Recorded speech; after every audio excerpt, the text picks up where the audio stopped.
Hello, everyone. Welcome to Sunday Night Live. I hope you're having a wonderful Memorial Day weekend. I am excited to join you tonight to talk about Easter eggs, and they are inspired by Taylor Swift. So we'll jump into the conversation in just a few.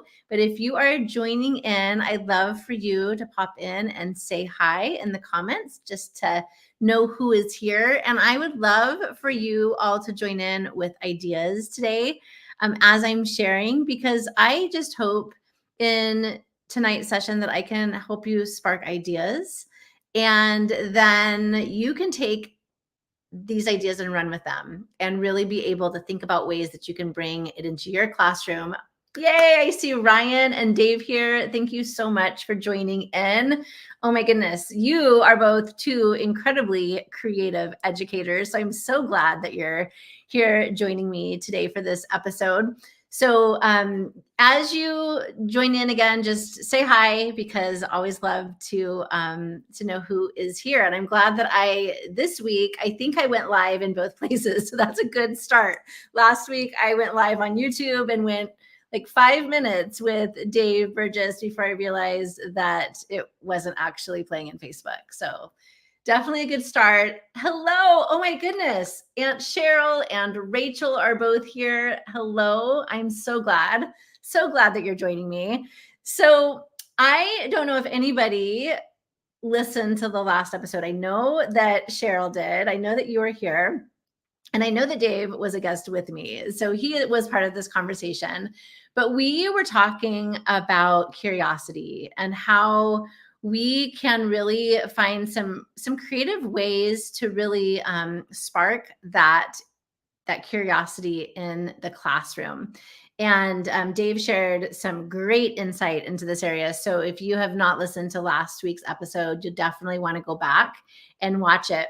But as Dave was sharing, it really made me think about Taylor Swift. And I do have to say, I am a Swiftie. I have not been a long time Swiftie. I will say that it's probably just in the last couple years that I really started listening to her music, and just really am inspired by her, and just am in awe of the way that she engages a crowd. She's an incredible performer. She's an incredible songwriter, an incredible singer. But I love how she engages her fan base. I mean, to see the people from across the globe so excited to go to her shows, to listen to her music, the first ones to buy her albums. It's really, really inspiring. And I was sharing a little bit last week how I really think that there's a couple reasons for that. Dave says, is Aunt Cheryl is here? Yes, Aunt Cheryl is here. I'm so grateful for you, Aunt Cheryl, that you are so faithful to coming in and supporting me. And Russ is here. My husband, Russ, also from Medford, is in the chat too. This is like, I think, the biggest audience that I've ever had. So I'm really excited. So please keep the conversation going, because it's hard to do a show by yourself. So I'm really excited to have people dialogue with me tonight. But what I really appreciate about Taylor Swift also is that she really connects to her fans, and she really cares about them, and she really does these creative things to really pique their curiosity, and to just make them know that she cares enough that she's putting all of these special touches on the things that she does. And she does it in a number of ways, and we're going to refer to them as Easter eggs tonight. And I think hiding Easter eggs in your classroom learning is a really great way to pique curiosity. I have done it myself, and I have really been inspired by the ways that Taylor Swift does it too. I love it. Dave says he has Swifties living at the house. Yes, I want to go to one of the Eras tour shows so bad. In fact, I love Europe. And so I see all of these people posting that they're going to Europe to see a show. And the one that I really want to go to is the one that's going to be in Amsterdam. I think it's July 6th. It's the week of July 6th. I would love, love, love to go to that show, but it's not going to happen this year. My biggest was 4. What are you referring to, Ryan? I missed that. I missed something. And yes, the Russ Richmond is in the house. He is an incredible potter, those of you who don't know. And I am really excited because this week, Russ Richmond bought a new wheel. I don't know if any of you have followed his journey, but he went into principalship the last few years, and he actually sold all of his pottery stuff. And he has been just itching to get back into art. And so he is going to get back into ceramics again. And I'm really excited because I'm hoping that he can make some Dragon Smart mugs and some are Make Learning Magical mugs. So I'm ready for it. Oh, a live audience. Okay. Yes. That's awesome, Ryan. I love following you and all of your work that you do. Okay. So we are going to dive in, and I am going to share with you some of the ideas that I had as I was thinking about Taylor Swift, and really listen to some of her clips that she's done, interviews, and she has had some TikToks that have gone out. And so I'm going to show you a couple of them tonight too. And I think that you'll find them really inspiring. So let's go ahead and jump in to this first little clip that I saw. This was an interview that Taylor Swift did with Jimmy Fallon. And I really thought it was so inspiring, and I loved what she had to say. And I would love for you to just think about, as you're listening to this, what really stands out from what she says here. I was 14 and 15 putting together my first album, and I wanted to do something that incentivized fans to read the lyrics, because the lyrics are what I'm most proud of out of everything that I do, every aspect of my job. So I really wanted people to read the lyrics. Okay. And my lyrics for my first, several albums, I would have all lowercase letter lyrics, except for capital letter, capital letter, capital letter every once in a while. And if they circled the capital letter and wrote them down, it spelled out a secret code, a secret passage, it was really fun. And it would either tell them a story about the album or a hint about what the song was about. And so that's when it started. But when it got out of control was when I started to realize that it wasn't just me that had fun with this, that they had fun with it too. That last line really, I think, is profound. When she realized that it wasn't just her having fun with it, it was her fans that were having fun with it too. And I think that that's really important, because when we do these little special things like hide Easter eggs, gamify our class, find ways to really pique our students' curiosity, it's fun. It really is fun to come up with those things, and it's fun for your kids. And so it's a win-win situation. You have fun creating the Easter eggs, hiding the Easter eggs, but you also have fun watching them discover them, and your students have fun discovering them. And that is so exciting to me. And I really think there are just endless possibilities for bringing this into classroom. So let's start with this whole idea of a secret code. So she talks about how in her lyrics, she hid these capital letters throughout the lyrics. And one thing that really stood out to me as well is that she wanted her fans to see how important these lyrics are. She wanted them to mean as much to them as they did to her. And so she wanted them to really pay close attention. She wanted to read them carefully. And I think about this, and I think about being a culinary arts teacher, and how many times have I given students a recipe and they just skim through? They really don't read it very carefully. And then all sorts of things, go wrong in the recipe because they didn't read it through. They weren't paying close attention. They weren't maybe looking for the specific terminology or vocabulary. Maybe they didn't read the numbers correctly, right? And so it's the same idea. We can bring these secret codes into our written content, so maybe they will actually pay closer attention, right? How cool. What a cool idea for getting students to really comb through the words and really pay closer attention. So yes, Rachel, creativity feeds the soul. I 100% agree with that. So let's take this example of a recipe. So you see that there's a snickerdoodle recipe here. And I want you just to look at this recipe and I want you to see if you can spot the code in this recipe. If you can figure out where the code is. And I'm going to give you just a couple minutes to do it. But when you think about bringing something into your class, like this is a recipe. This would have made perfect sense for my class to be able to hide the code in here.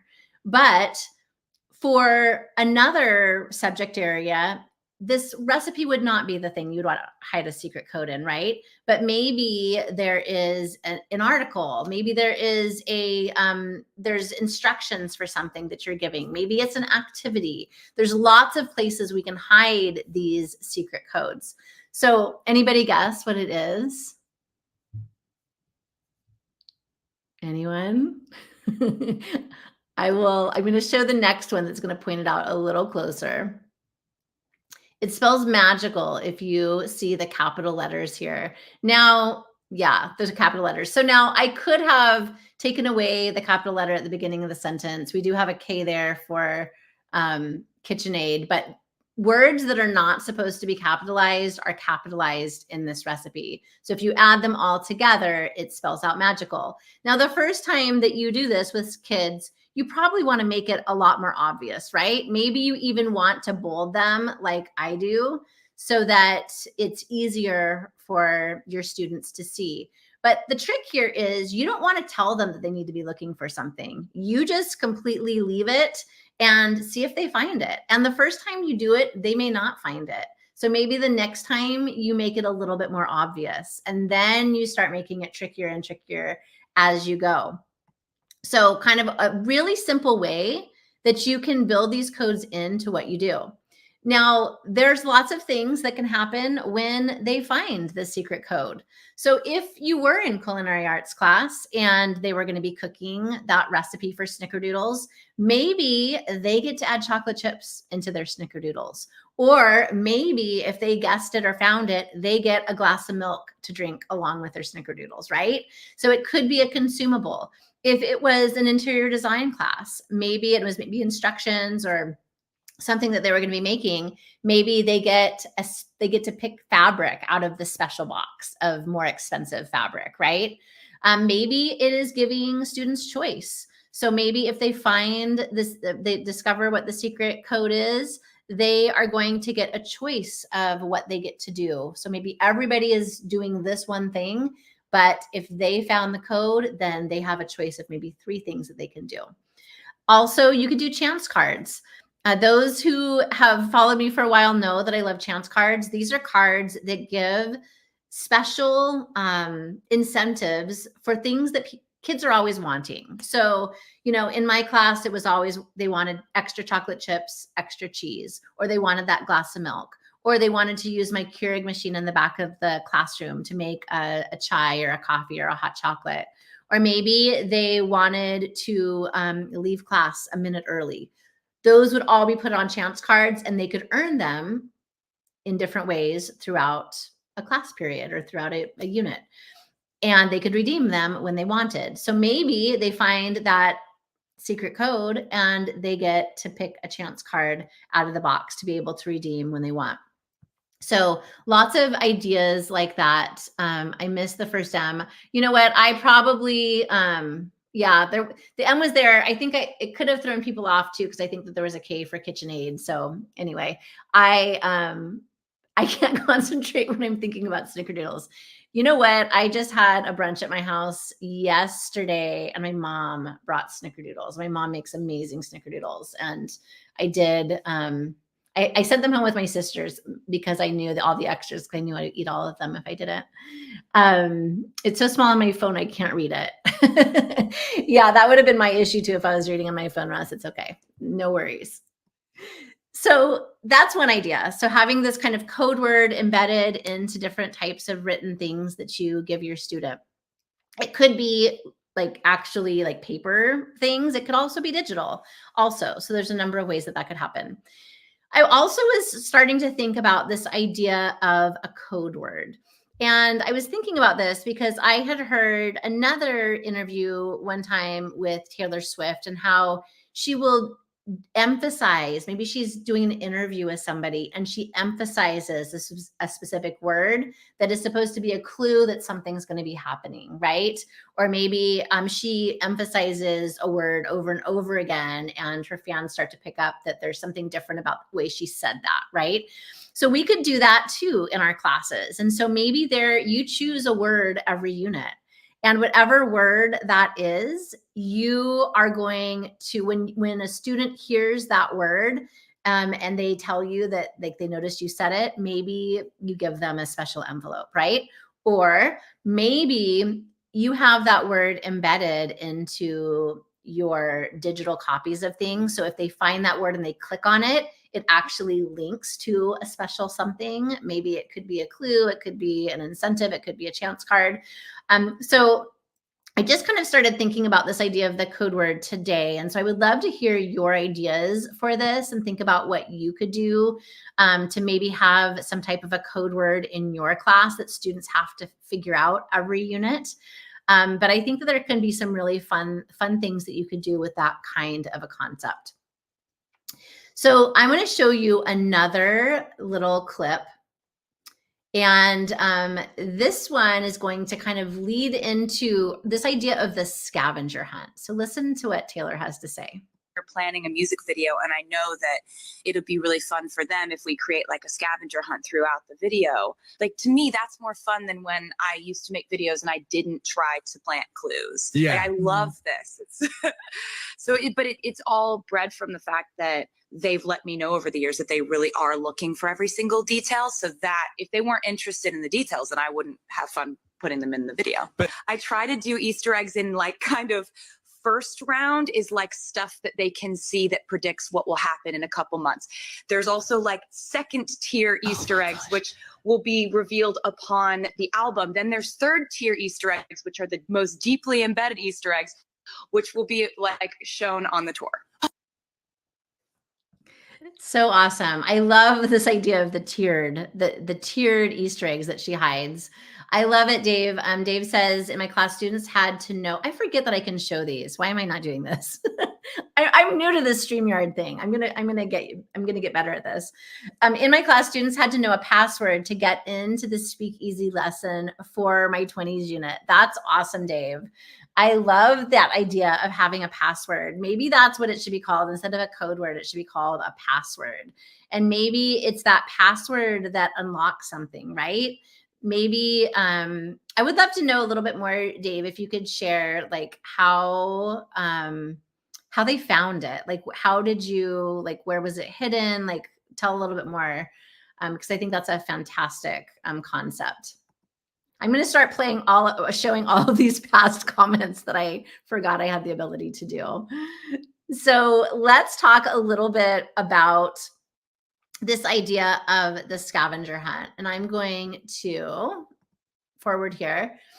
And I think about this in terms of like a breakout experience. So I love breakout experiences. I have facilitated a lot of breakout EDU experiences in classrooms. I have created my own escape rooms. I have done it a number of different ways, but I think that it would be really fun to create this scavenger hunt each unit where students are having to find clues to break into a box. So here I have this kind of treasure box with this 5-digit number code, right?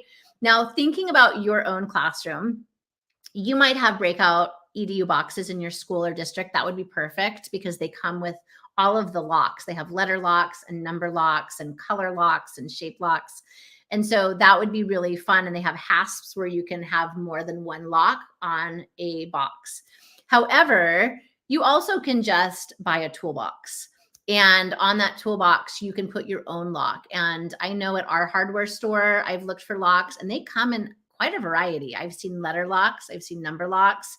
I have seen, they come in a lot of different types. And so you definitely could get a few different types.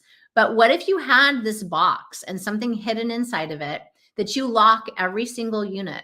And throughout that unit, you are going to embed clues that students find to try to solve what this code would be. I want to catch up with our comments here. Oh, thank you so much, Ryan. That is so sweet. That I would love. I always can use help. So thank you so much. You did Password a couple years ago for Breakout EDU to win digital badges for digital literacy. That's awesome, Ryan. Love that.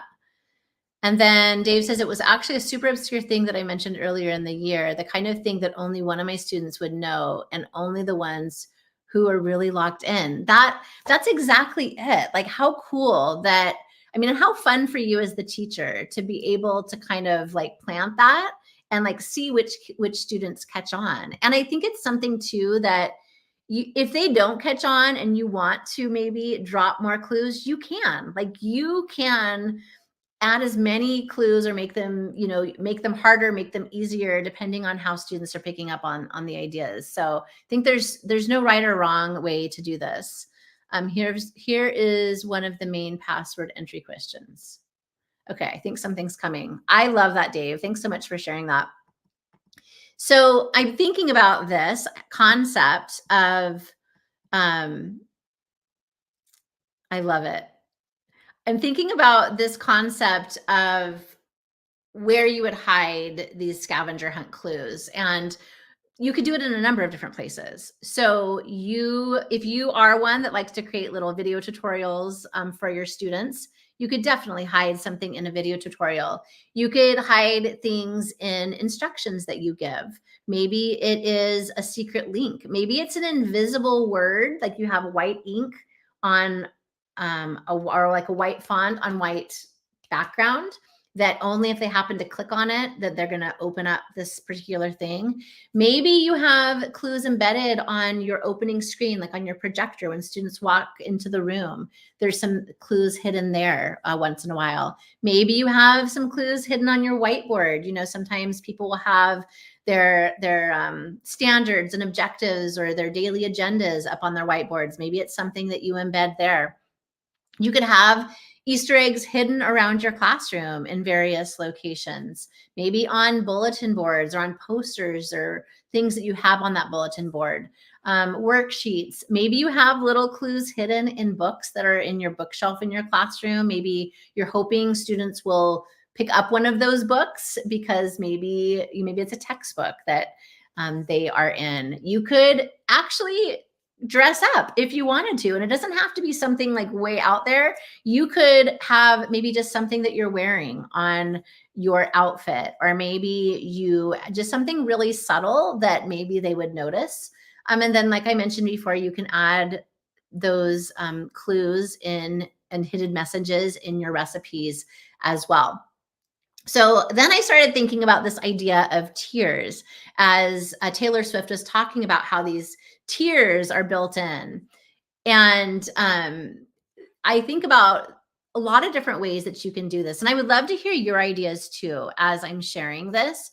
But I was thinking about kind of tier one would be maybe codes that you hide in either recipes, directions, or activities. Again, very similar to what I did with that snickerdoodle recipe. And it's going to reveal a word. Maybe tier two are going to be secret links that you hide in digital content that maybe leads to a photo or a video clue. So I just clicked on that link and it brought me to this link. And so maybe in my culinary arts class, I am trying to have them find clues to where we are traveling in the world next. And maybe I am giving them this picture of macaroons because we're heading to France. And I want them to now know that macaroons has something to do with what they're going to have to discover, right? So you can do that to a number of things. And I did create this in Canva. Of course, you could do that in a number of different ways. You also could have it lead to maybe a video that's going to reveal a clue that they are looking for. And then I also love this idea of hiding QR codes. And you could hide those QR codes in physical locations around your classroom. You could even hide them around the school. It doesn't have to just stay in your classroom either. And when they scan those QR code, maybe a clue is going to pop up that they could find. Let's see. I love this. Ryan says, I spent an entire semester hiding clues that led to a giant Pac-Man maze in my room. Oh my gosh, that's awesome. It was clues about when a website crashes, and then it was when Pac-Man and Miss Pac-Man levels would crash. That's awesome, Ryan. And the answer was 1, and they got first choice in class. That's so cool. You have such creative ideas, Ryan. It would be cool to have a situation where no one kid would be able to solve on their own. Yes, I love that. Have them to connect with each other. They have to connect with other students who have missing pieces to be able to solve. So it takes collaboration. That I love. I think that's also a really, really great idea, because we want students to work together. We don't want, I think it's going to foster more people being involved if they know they need each other. Right? If there's just one kid and he's getting all the clues and he's solving everything super fast, some other students might just want to give up, right? But if they know that they need each other, I think that is really, really cool.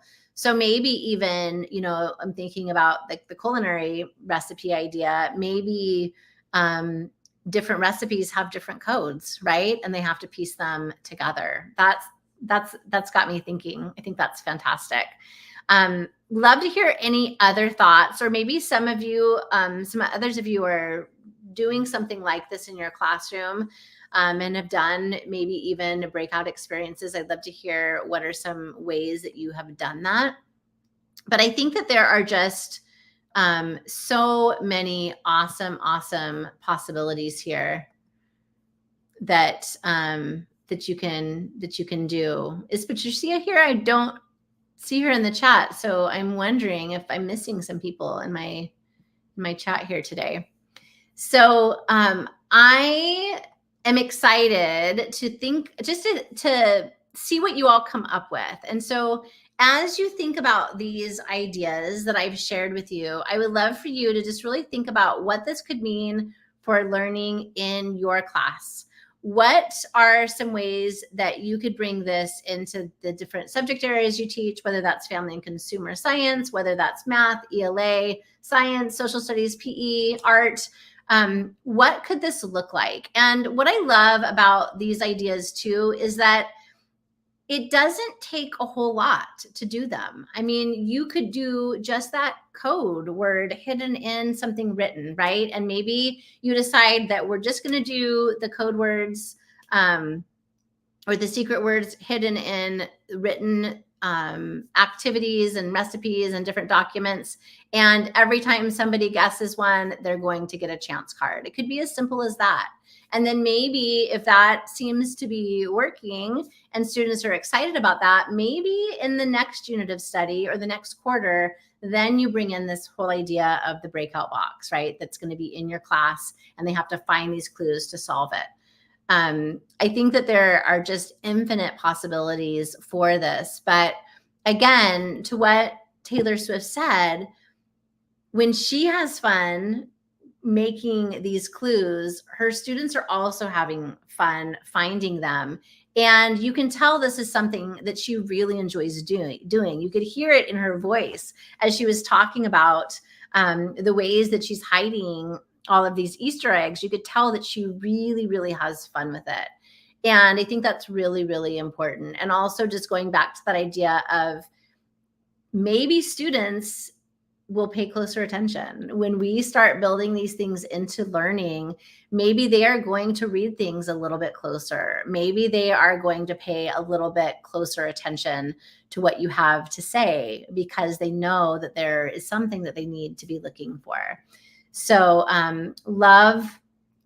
I just love this concept. Ryan says, if I get back to a classroom, depending how my next round of interviews go, about doing setup clues for units and reveal a piece for the next chapter. Yes, that would be awesome, Ryan. I always love to hear what you are coming up with, because again, you're so creative. And I thank everybody for being here tonight. This is like, again, the biggest audience that I've had, and it's super exciting. It's so much more fun when I have people joining in and talking to me rather than me talking to myself. So thank you so much for being here. And I'm not going to be here next week because I am heading to two places. I'm heading to Fargo, North Dakota next weekend. Dave Burgess is going to be there. Wendy from DBC is going to be there as well. And another DBC author, Annette Roque, is going to also be there running a 10K. So we are going to run that 10K together in Fargo, which I'm super excited about.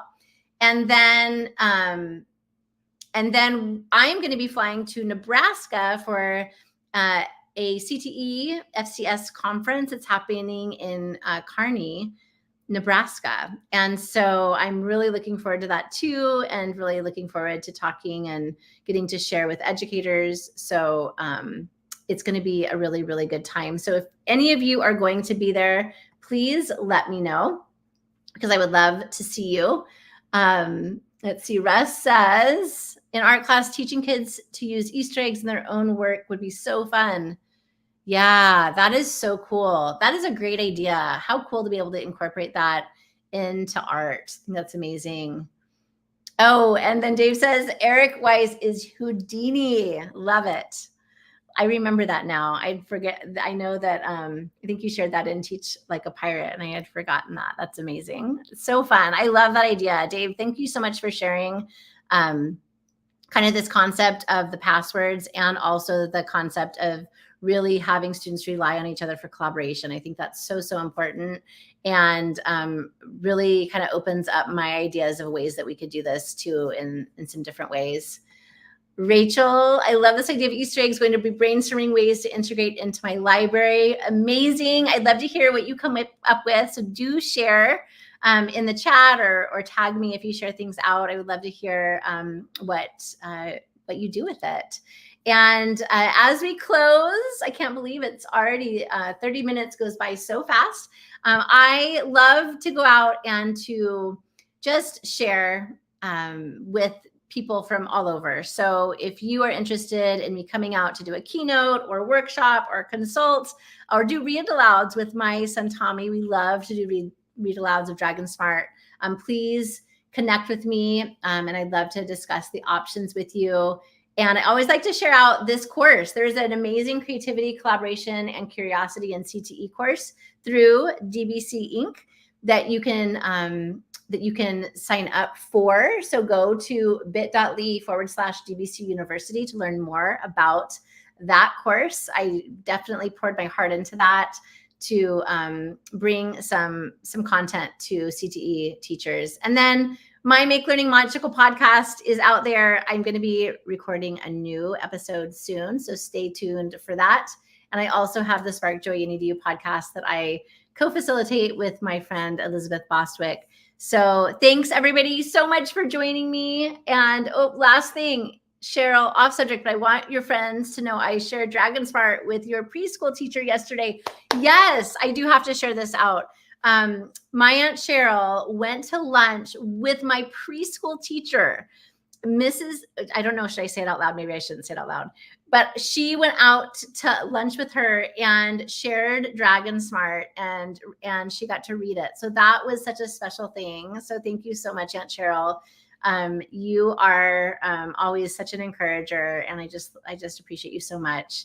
And thanks, Dave. I love hosting them, and I love especially when you all join me for them. So thank you so much.